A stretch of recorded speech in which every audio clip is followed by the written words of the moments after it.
taping and filling the plasterboard joints. So we're at the stage where the plasterboard's in place, and it's now a question of using the tape and the mix for filling the joints and the screw holes. So I had to use two different types of.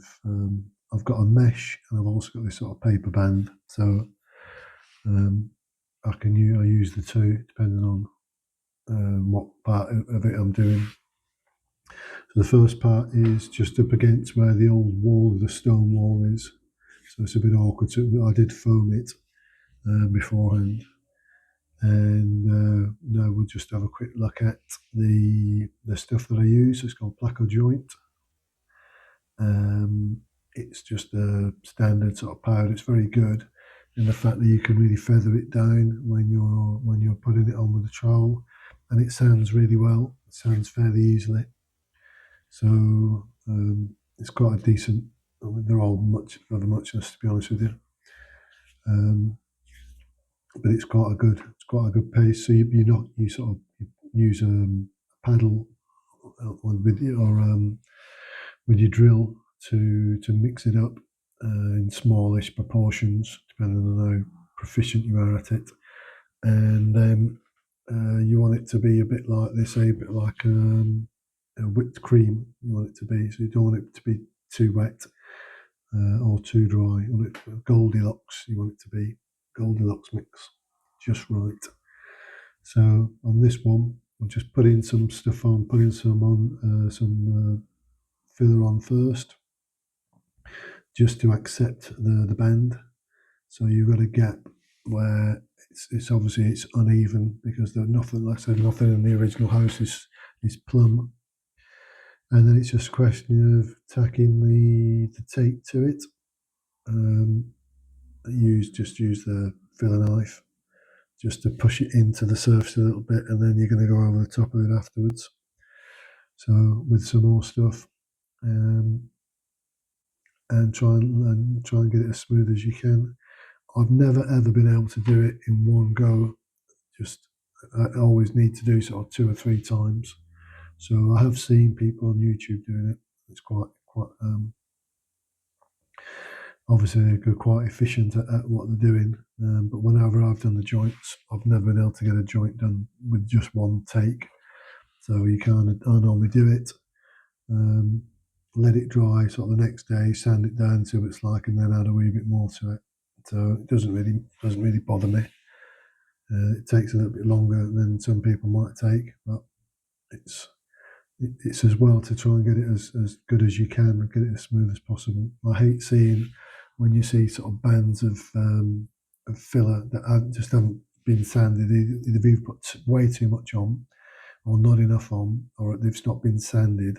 And you can, the minute you walk in the room, you can see where the joint is or was.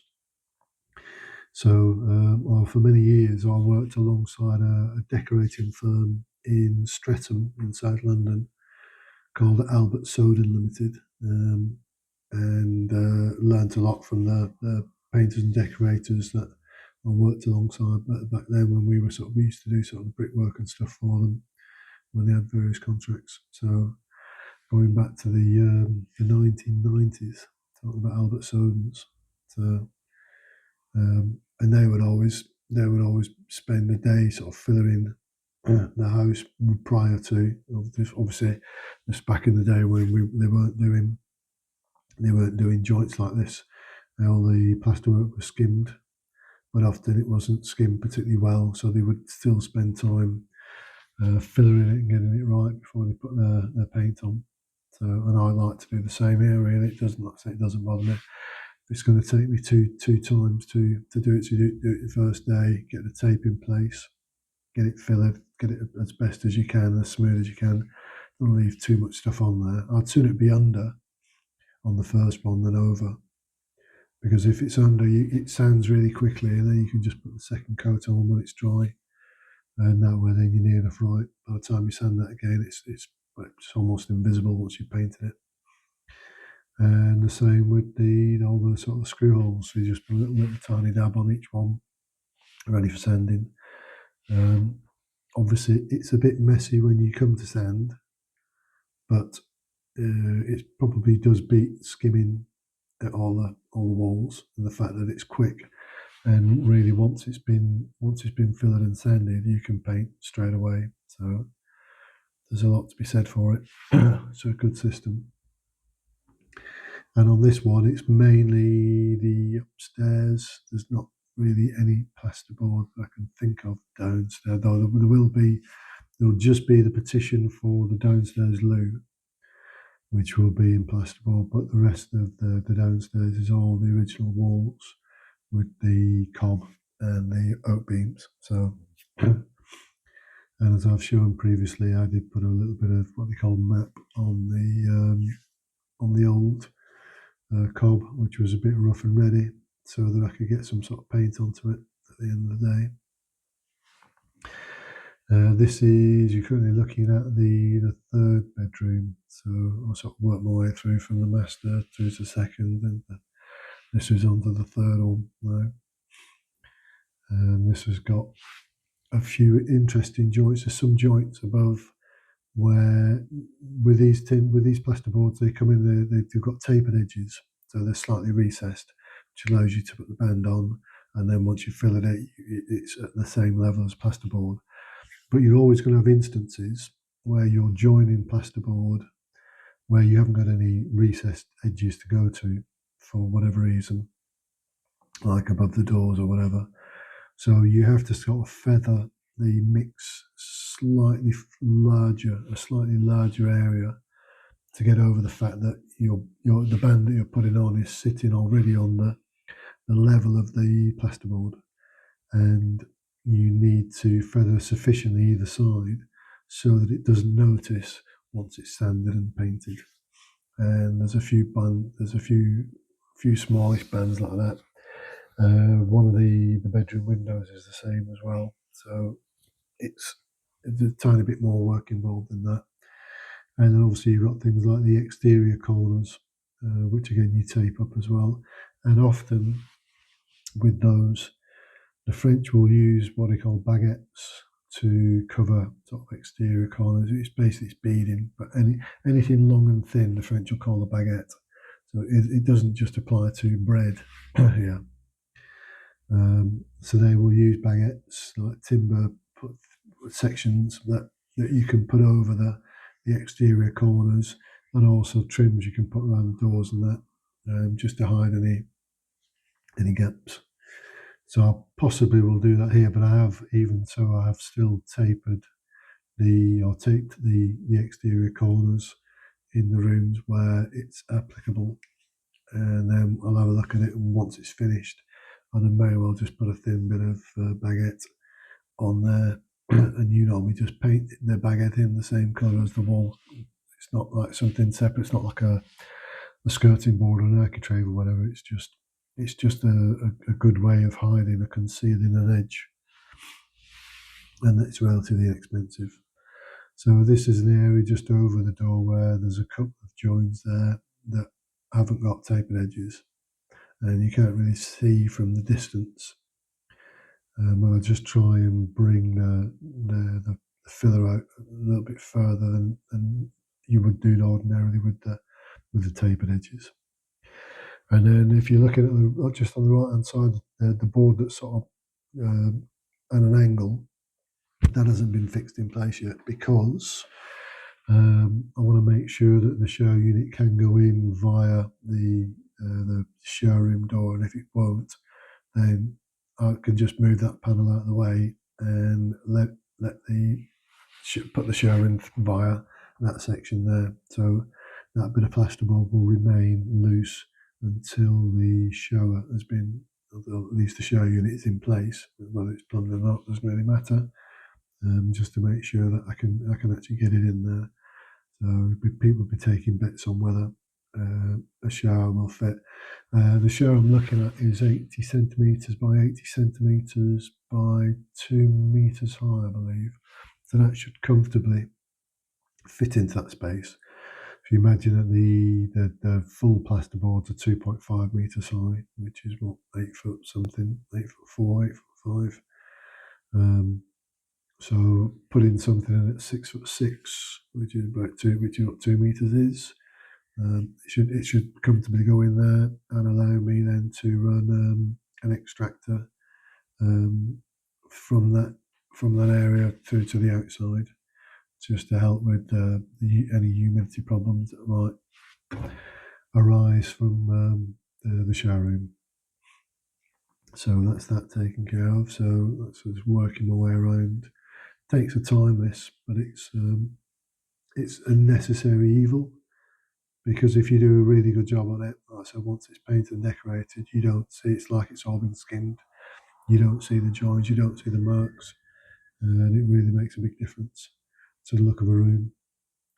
So I do tend to try and take time on it, and I'm quite happy to do it. Put a second coat over it once it's dried. Doesn't bother me that I can't do it in one.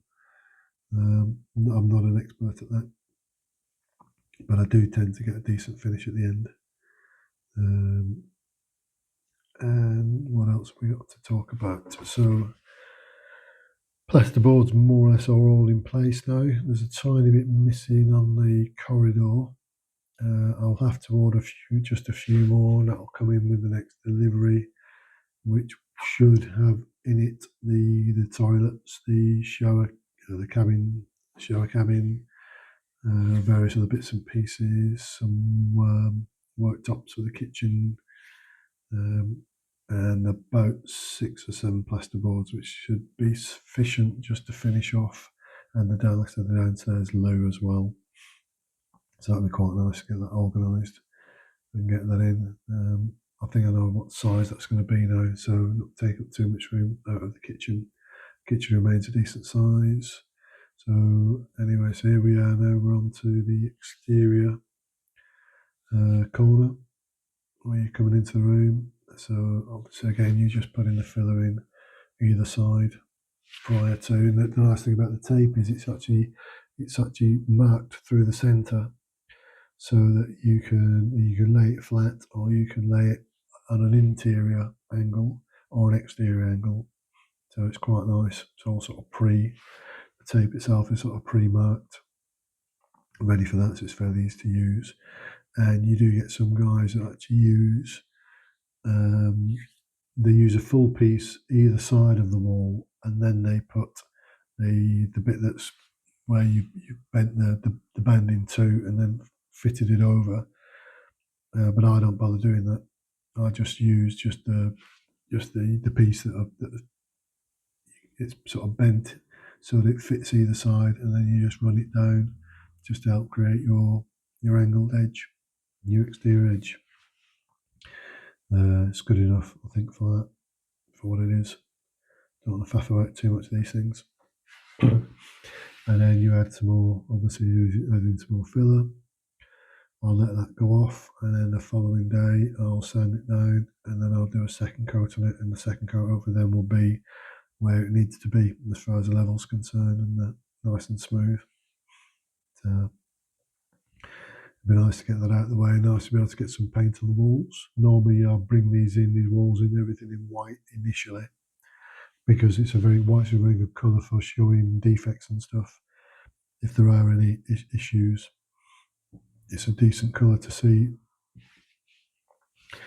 And also you can get there's stores here called Action, and they tend to sell Dulux paints, the big 10-litre tubs, at a fairly reasonable price. I think they're about €30 for a 10-litre tub, and it's decent quality, because a lot of French paint or certainly emulsions, are very, very watery, really watery.